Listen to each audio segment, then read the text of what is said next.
Bonjour Monsieur Bissac. Bonjour le bonhomme Picard. Les médiévales approchent à grands pas, dites-moi, est-ce que vous pourriez rappeler les dates et les horaires? Alors les médiévales cette année, ce sera le 24 et 25 août de 10h à 19h. Ça fait la 21e édition, j'aurais pas cru ça en 2003, mais bon, ça fait déjà maintenant la 21e édition. Cette année, je pense qu'on a encore fait le plein. On a fait le plein, on a à peu près 55 marchands, on avait 21 troupes médiévistes qui correspondent entre 400 et 450 médiévistes en costume.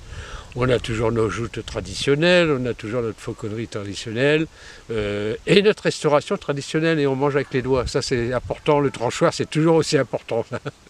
Et les médiévales ne pourraient pas se produire s'il n'y avait pas, j'ai presque envie de dire, une armée de bénévoles. Absolument. Ah oui, non, mais si je n'avais pas à peu près entre 140 bénévoles qui sont présents pour animer, pour tenir les buvettes, pour tenir les restaurations, pour faire les entrées, pour faire les parkings aussi, il faut du monde. C'est pas évident quand on reçoit entre 6 et 6500 personnes, il faut bien les garer quelque part. Donc les bénévoles sont indispensables. Si on n'avait pas de bénévoles, ce serait quasiment impossible.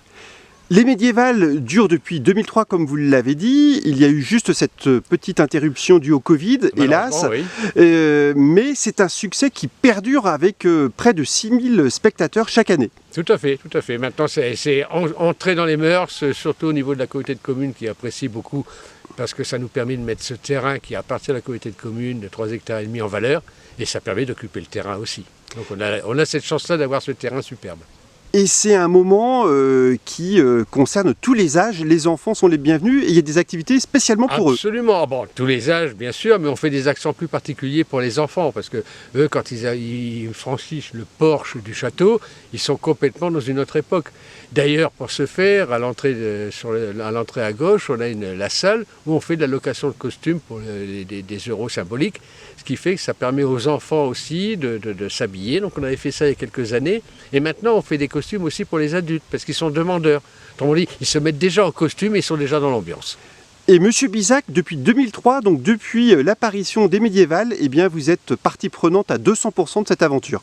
Oui, 220% même. Non, mais c'est un plaisir aussi. C'est du travail, certes, mais on n'est pas seul. Hein. J'ai une petite équipe derrière moi.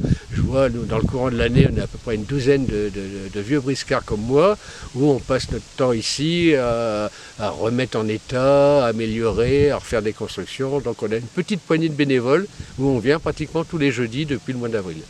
Un tout dernier mot vis-à-vis du public, des personnes qui hésiteraient à venir.